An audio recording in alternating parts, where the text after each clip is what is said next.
welcome to QI, the quiz show that glows in the dark. Tonight we're peering through the gloom at subjects of illumination and invisibility. Joining me under the covers with a torch, a packet of crisps and the latest edition of the Gentleman's Magazine, we have the enlightened Jack D. The illuminating Chris Addison. The incandescent Rich Hall. And that bright spark, Alan Davis. Now, should any of you wish to draw attention to your brilliance, you can light up my life in the following manner. Jack goes... Chris goes... Rich goes... and Alan goes...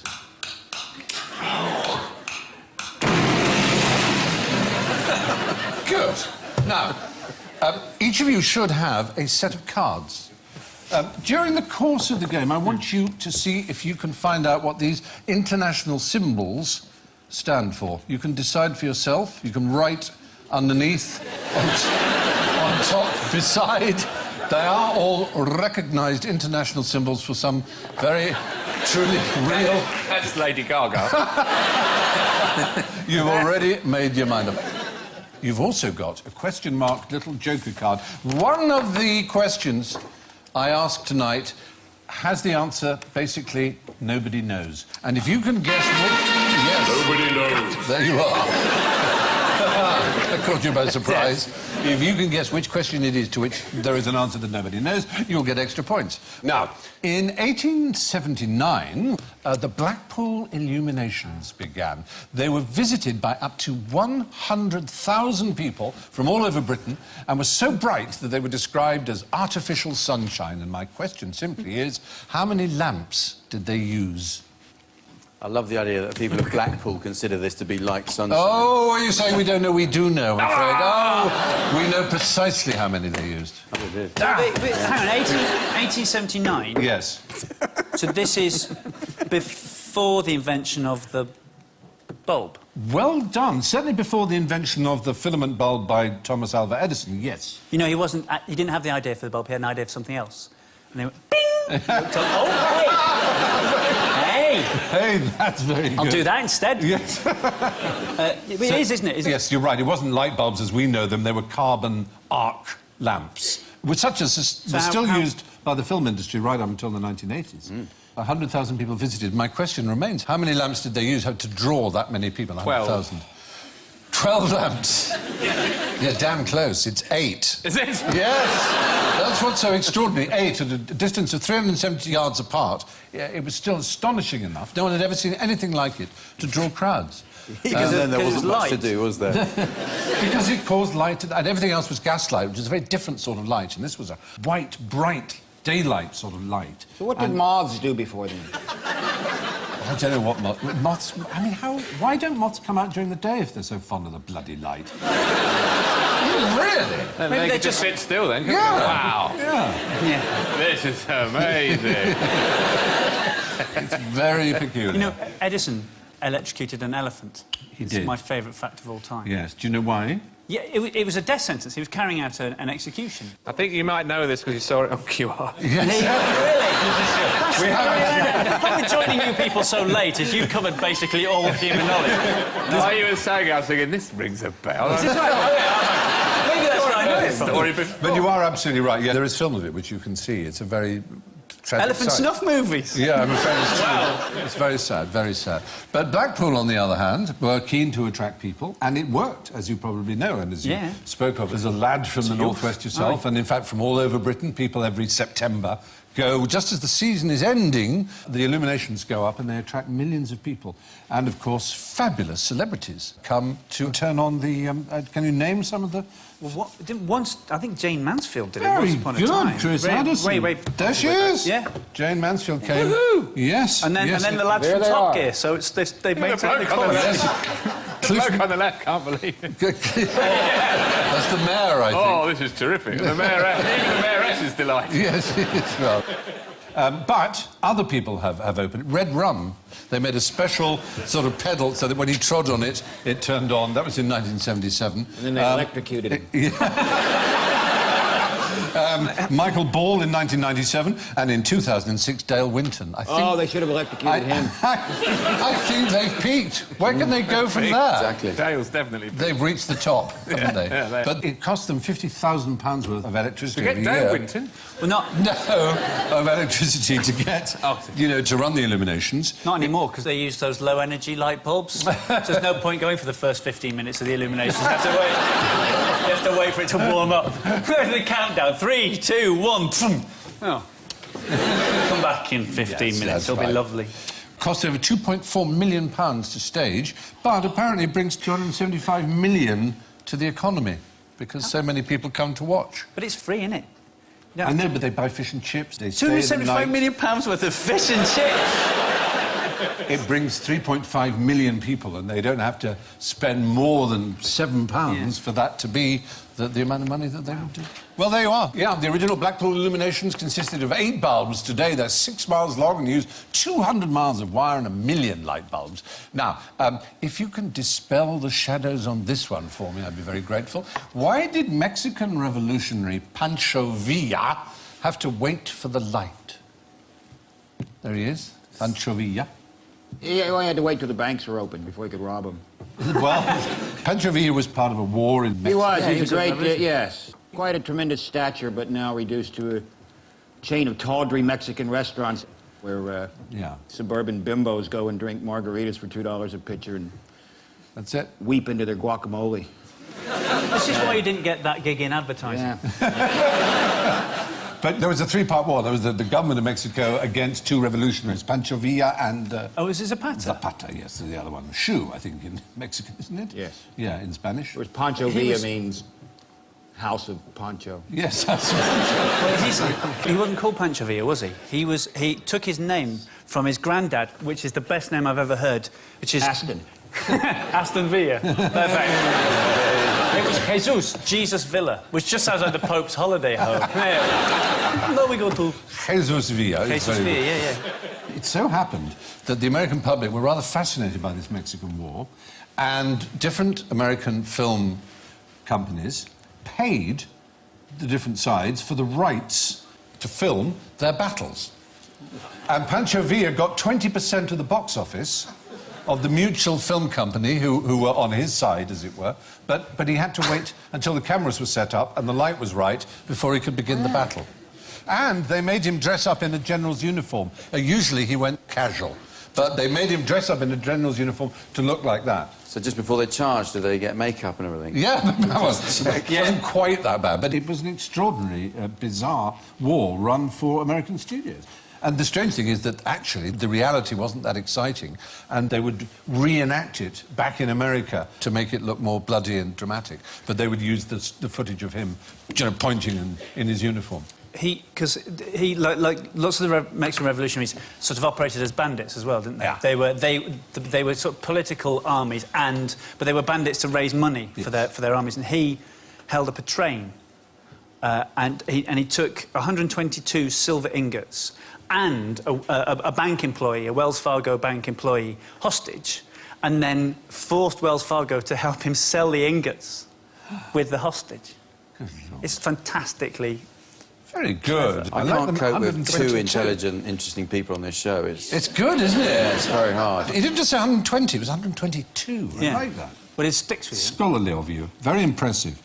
We said on QI, we told you what Pancho Villa's last words were. I don't know if you remember, Alan, you were definitely there.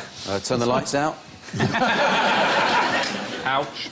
No, They... don't let it end like this. Let me at least say something. Was apparently... But Hang on, I've got it. We've since discovered that this may be a myth because his car was hit by 40 bullets and he himself by 9 dum-dum bullets, so he was probably killed instantly and said nothing. But I like the idea of someone being disappointed that they didn't have any last words to say. Maybe it was reverse. Don't park here. Tell them I said something was his supposed last words. But Cut. Yeah, but can you tell me the war where the first film footage was ever used? What about if you run past the Bayer Tapestry really fast? It kind of looks... It's not one of our better-known wars. It's the Greco-Turkey War of 1897. And there was a British film cameraman called Villiers who took the footage and then got home and was really annoyed to find that someone else had reenacted the battles back home in England, and they were playing in the newsreels. Because this was... Yeah, this was... The whole thing was that newsreel was so new that people were incredibly excited, and they didn't really know how reality looked far away in battles.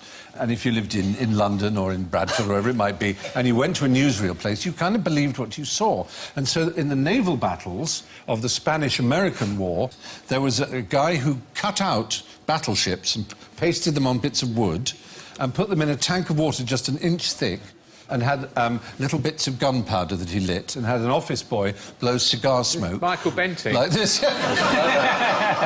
And it played to packed houses. People thought they were watching a real naval battle. They just reenacted them back home. Yes, they just took it on faith in those days, early on. And to be fair, to some extent, even today, most journalists who work in war zones will tell you they kind of sex up their video footage. They do a lot of with the camera, just simply to catch our interest. I often wonder, you know, people who report things like flower shows, whether they are just slightly cowardly war correspondents. They're working their way up, but they're just working with the gentle stuff first. Yes, like start with the azaleas. Yeah, something not too scary. They say that the #1 rule of battle photographers is you always run toward the gunshot when everyone else is running away from it. Right. Which I think, you know, weeds out a lot of people right away. I'm going to shoot weddings. Yes. So you count me out. The earliest we can date back this idea of faking war photography to make it more interesting, to give it human interest, is in the 1857 to 58 Indian uprising, where the Secunderbag massacre was photographed, and the photographer just bestrewed it with human bones. Those were added by the photographer. He had And he all of carried them those in in a his bag. satchel. Well, I don't know where he got them from. I suspect he dug them up. But you can see literally skulls and femurs and rib cages. I mean, it certainly tells the story of some death going on, but it was a fake. That guy did my wedding photography. I wasn't pleased. He was old too, wasn't he? Let's be honest. He was very, very old. Now, what is this man about to do?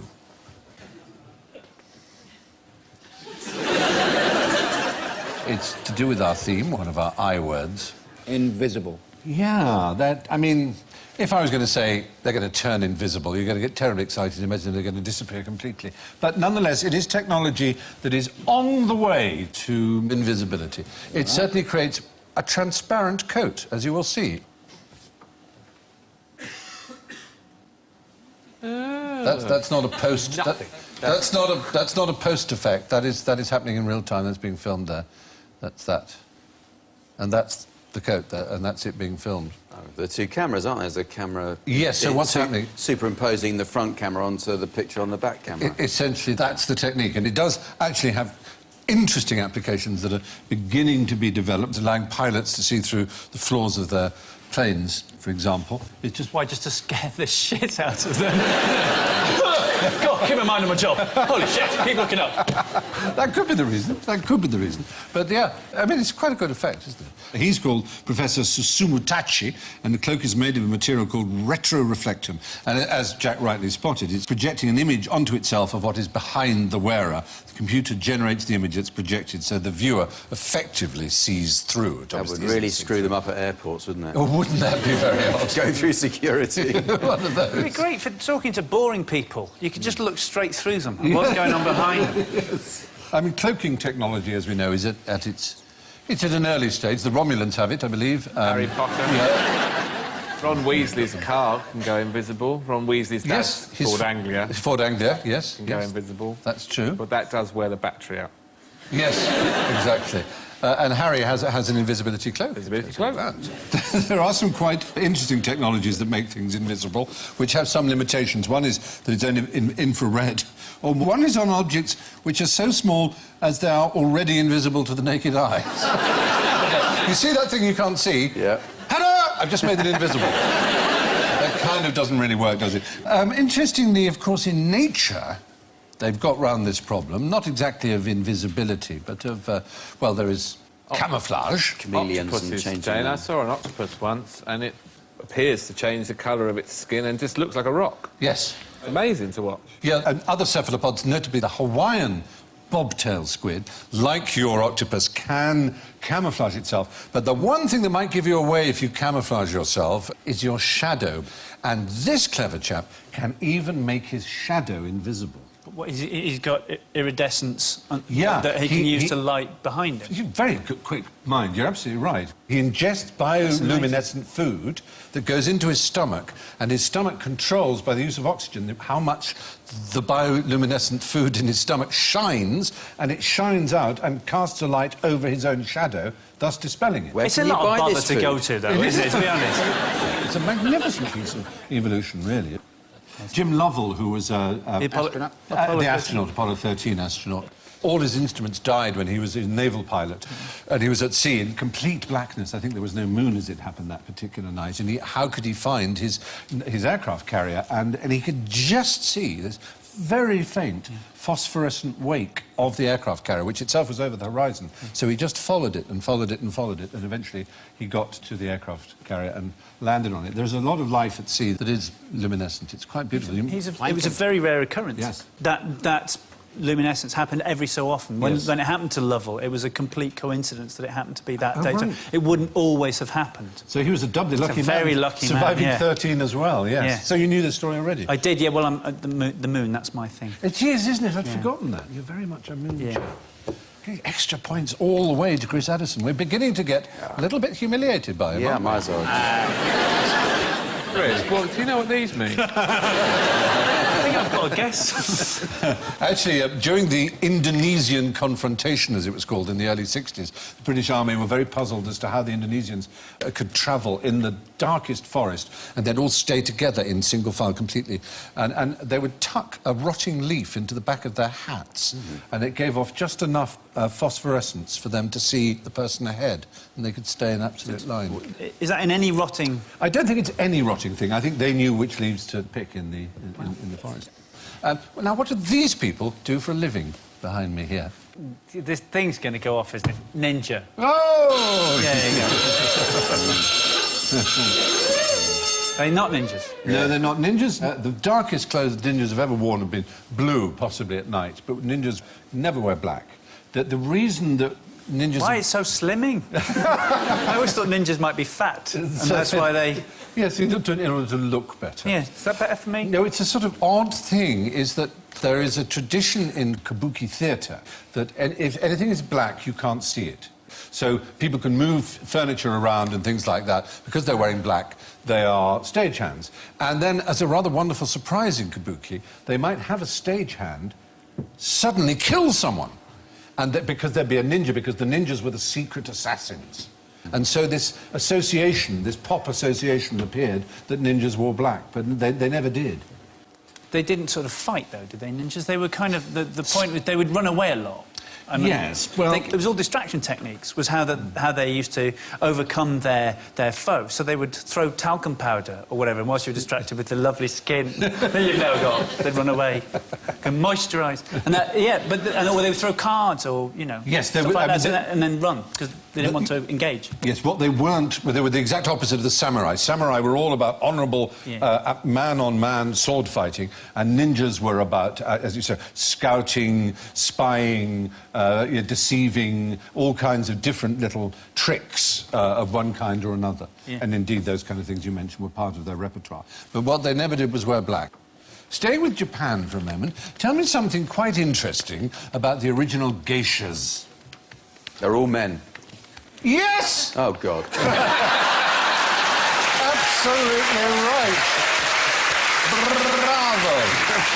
Until 1751, all geishas were men. Originally, geishas was almost more like court jesters. They were not courtesans, as they're often considered to be now. And then it took about 100 years before they were sort of even number, and then the female geishas sort of overtook, and now they're all female. Now, how about an ingenious interlude?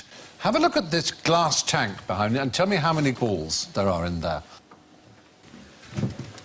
1, 2, 3. Well done, Alan. 4. So far, so good. Yeah.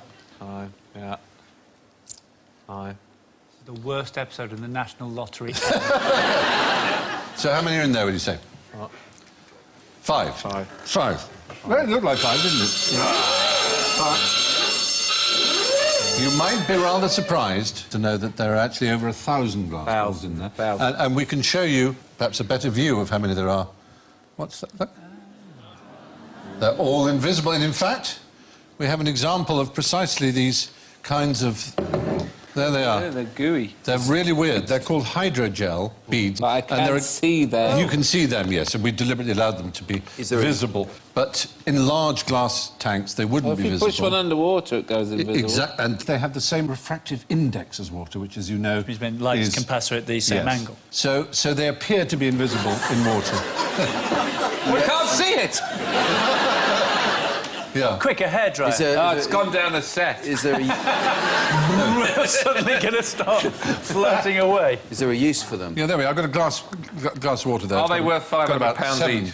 Are they edible? I wouldn't want to take responsibility, but I don't think they'll do you any harm. Try one. What are they? What are they used for? Well, they have a commercial use, actually. Oh, I broke it. Oh, no. Is it burst? Yeah, it burst. No, it's sort of gone into pieces, actually. It's like, oh, yes, it's rather strange little material. Oh, Can you guess their Terminator. commercial use? Packing things.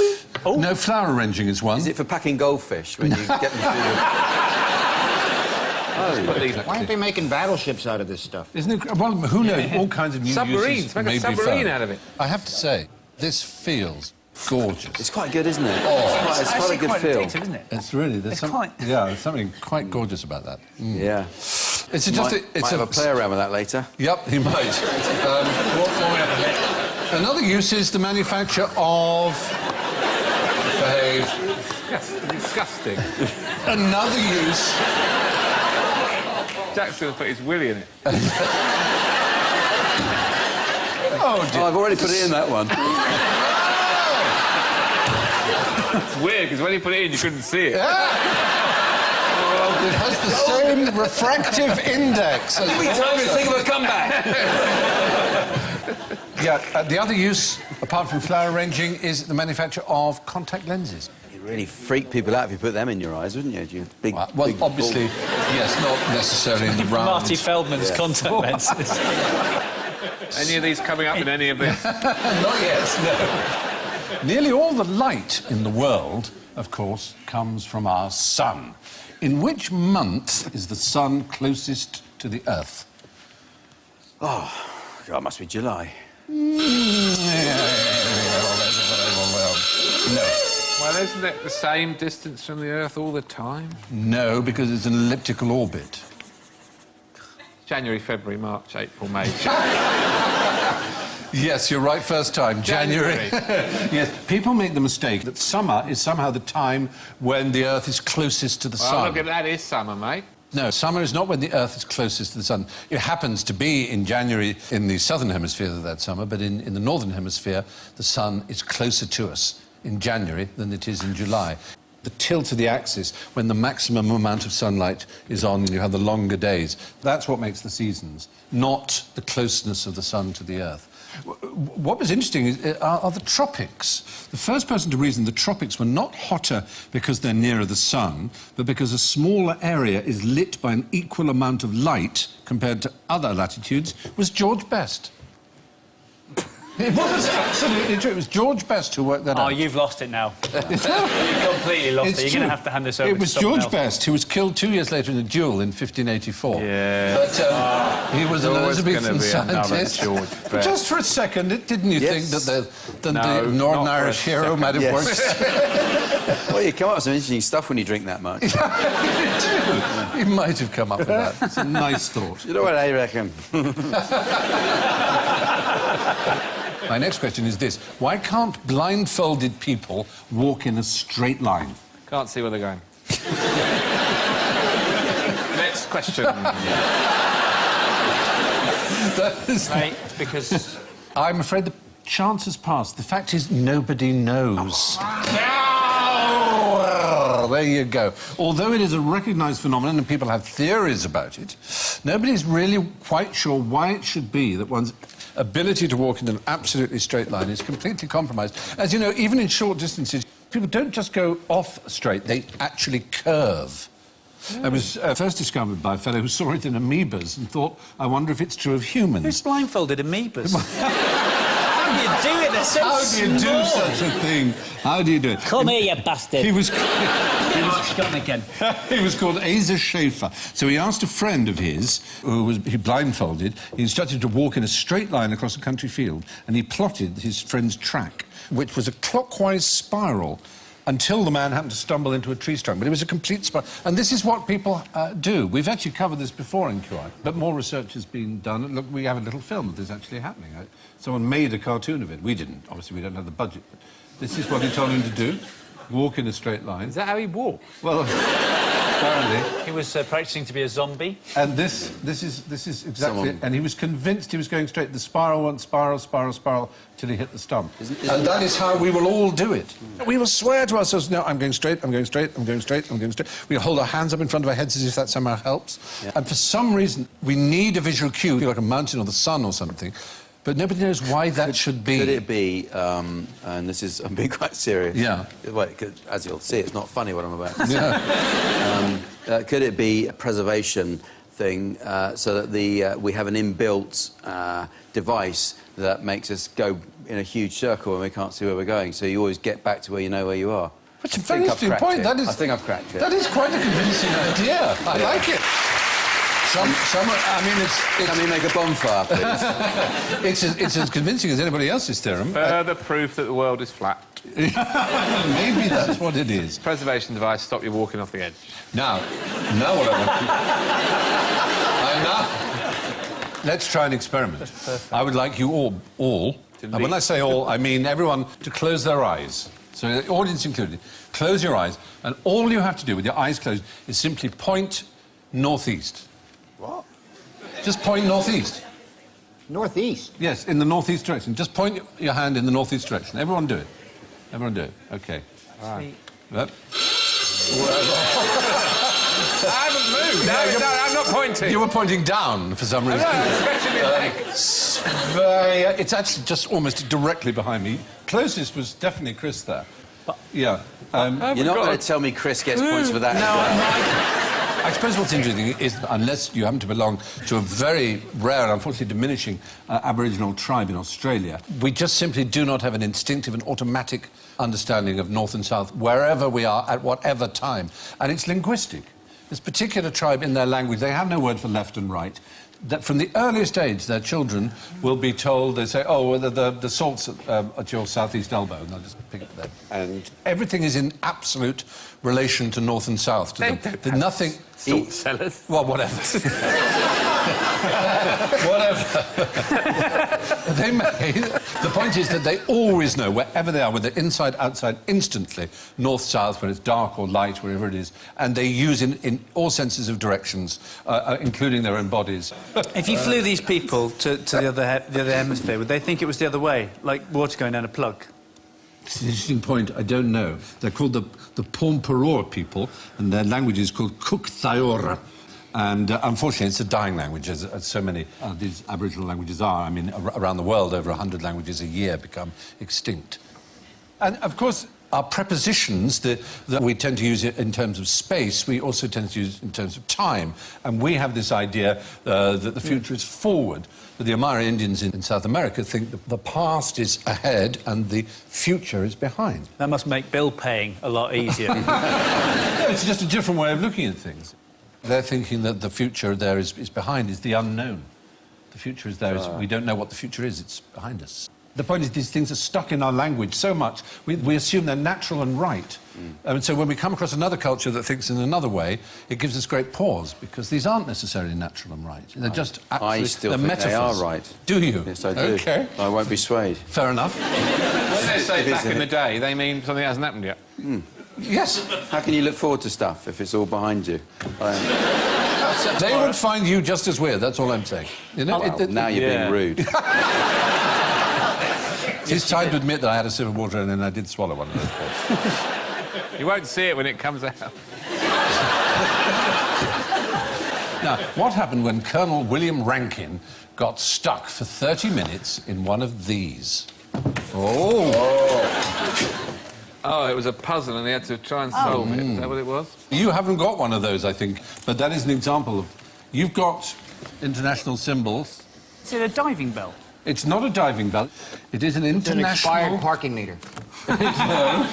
Any other Kaiser's thoughts? An helmet. igloo with a loft conversion. These are all good answers.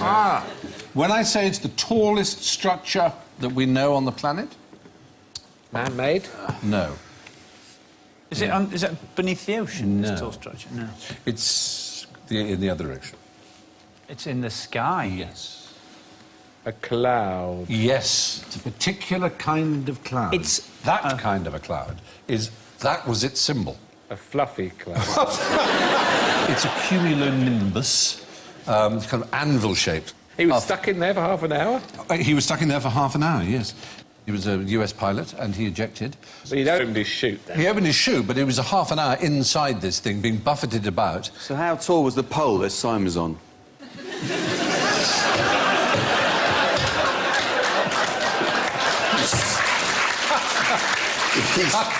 You may have missed the point, Jack. So anyway, they get up to about 23,000 metres high, which is fantastically high. And he was buffeted about it. He did survive. His eyes were bleeding, his ears were bleeding. He was pelted with hail. He was in a terrible state, but he did survive. He's the only person who's known to have Eyes were fallen bleeding. down through one of these structures and survived. Anyway, listen, what use, while we're with clouds, Yes. what use to a pilot is a morning glory? Ah, now. But the joystick fails.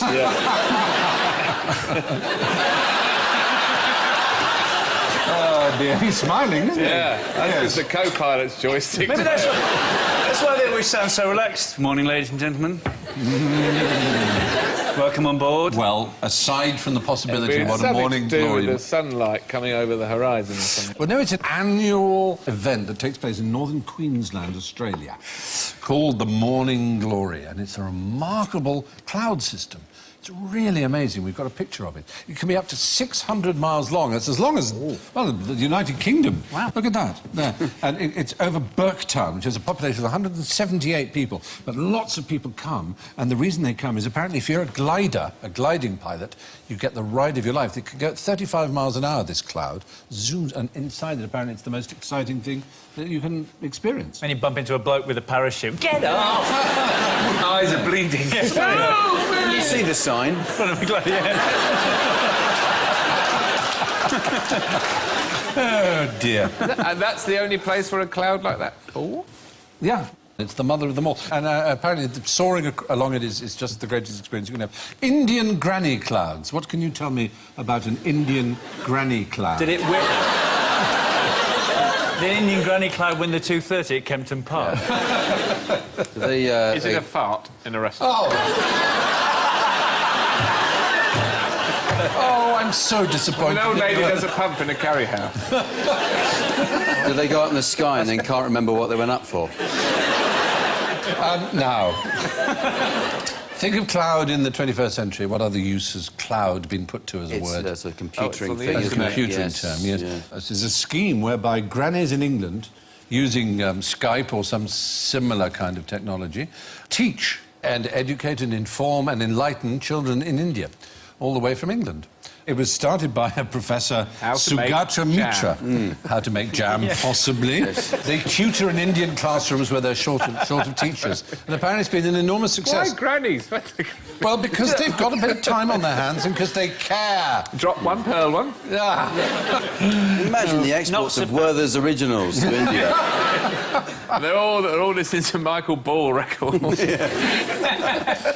So what we're looking at, anyway, with your symbols, are part of what is known as the International Cloud Atlas. Yeah? Right. And can you tell me what They they are? represent countries. No, they On an represent... atlas. No. No. Is that what? They... I don't really listen enough, No, do I? they represent... You're a teacher. I bet you're a teacher. Oh, God. He reminds me of all my kids. They represent a type of cloud. It just looks like Simpleton Snap. It does, doesn't it? I know. But what did you think they were before you knew they were clouds? Did you have any idea? I have this one. Had you written anything I on thought them? they were things to help traumatised children or something. You know. Tell me what you think. I have Yeah. elderly use handbrake. Yes. Very elderly That's use fantastic. handbrake. Very good. We call that pregnant. This is pregnant. Very good. That's actually E.T. being quite rude. You don't know what it means, but it's rude. Yeah, absolutely. Well, there you are, the International Cloud Atlas. Yeah. There were three forms, the cumulus, the heaped up one, Stratocumulus. the stratus, Nimbus. and the cirrus, the fluffy one, yes, exactly. And then all the mixtures of those in between, the altocumulus, the stratocumulus, and so on and so on and so on and so on. Now, it's that time of night when we grope our way towards general ignorance at the end of the tunnel. So fingers on buzzers, please. Name the largest black body in the solar system. Oprah Winfrey. Whoa! Oh, Rich! Oh! In the solar system. Black hole. Largest black. If there was a black hole in the solar system, we'd be in real trouble. in trouble, Yeah, I don't know any other black things in the solar system. well, that's the thing. The strange thing is it's the sun. Oh, I see. A black body in cosmology is something that doesn't reflect, and the sun doesn't reflect anything, it only radiates. So it is far and away the blackest body in the solar system. So that's cheating. It seems to be a little bit of a cheat question, but had you known the answer, it wouldn't have been a cheat, would it? So if you were to shine a light on the sun, which would be pointless, Yeah. I accept that. Yes, it wouldn't reflect off it. In the solar system, there is no other body so unreflective. The moon, for example, is nothing but reflective. It gives off nothing, but reflects all the light of the sun. Same as us. But the sun reflects nothing. How long does light from the centre of the sun take to reach the Earth? Yes. Now, I know this. Good. Well, it might not be the centre, that sounds like a trick, but the light from the sun takes 8 minutes.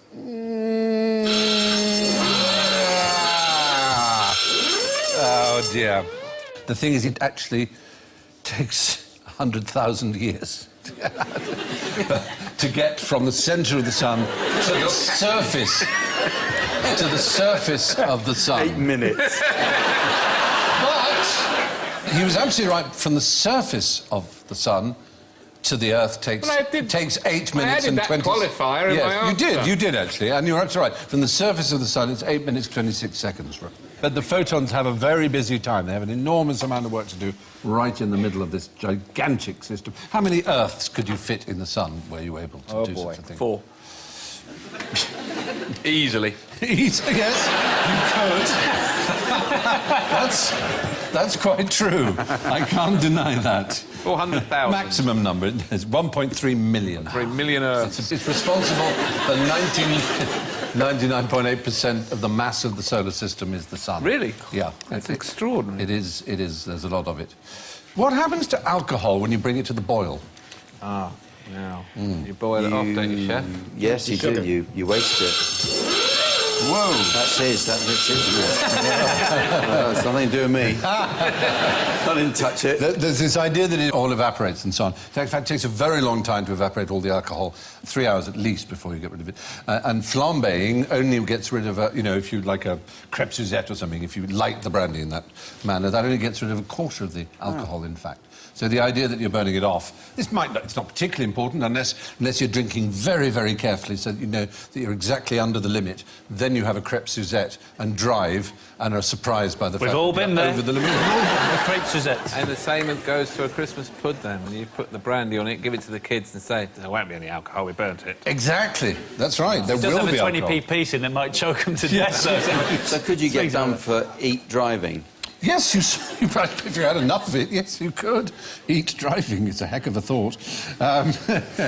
Interestingly, if you add alcohol to a recipe and you don't heat it at all, just leave it uncovered overnight, it will actually get rid of more alcohol than by flambeing it. 30% of it will go, just by natural evaporation. So if you leave a glass of wine out at night, the alcohol will evaporate. Some of the from alcohol will evaporate. Or someone will come down and drink it. Yeah.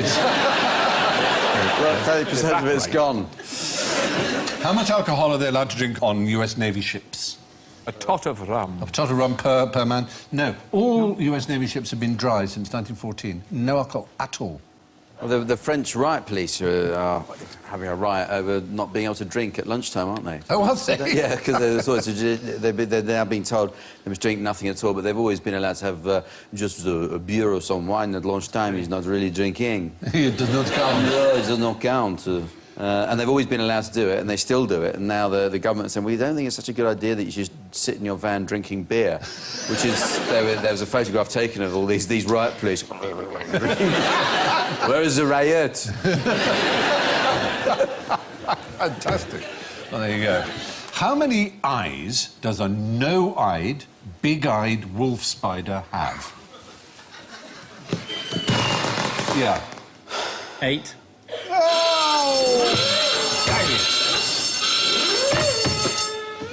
None. Yes! It's, after all, a no-eyed... It's a no-eyed, big-eyed wolf spider. But all big-eyed wolf spiders do have 8 eyes, except the no-eyed, big-eyed wolf spider, which is a member of I feel genuinely really stupid because you actually gave me the answer in the question. I did, really. The worst one to have got wrong in many respects. But the reason is it's a member of the same order of 8-eyed spiders, but it's evolved to live in a cave where there is no light, and so it has lost all its eyes. There it is, rather grim-looking creature. These are in Kauai, in Hawaii. Kauai. Yeah, Kauai, and they're getting very, very rare. But there you are. Little things have no eyes at all. But they can walk in a straight line now. And so, from the colliginous shadows of general ignorance, we emerge into the unforgiving light of the scores. And my goodness me, aren't they interesting?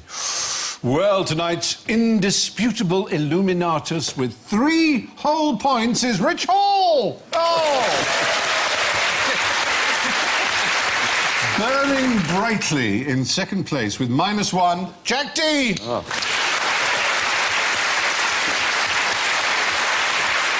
Despite his stunning knowledge in so many areas, he did fall into a few of our little heffalump traps. So, in third place, guttering and sputtering a little at -9, Chris Addison. But cast forever into outer darkness with -45 is Alan Davies.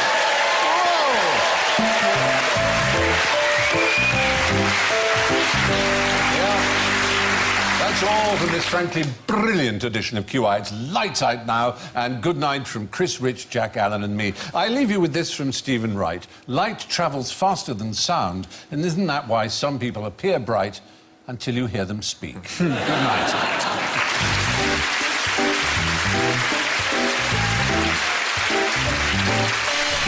Next, fasten your seatbelts for 80 minutes of glossy, first-class American drama on BBC Two with the feisty flyers of Pan Am.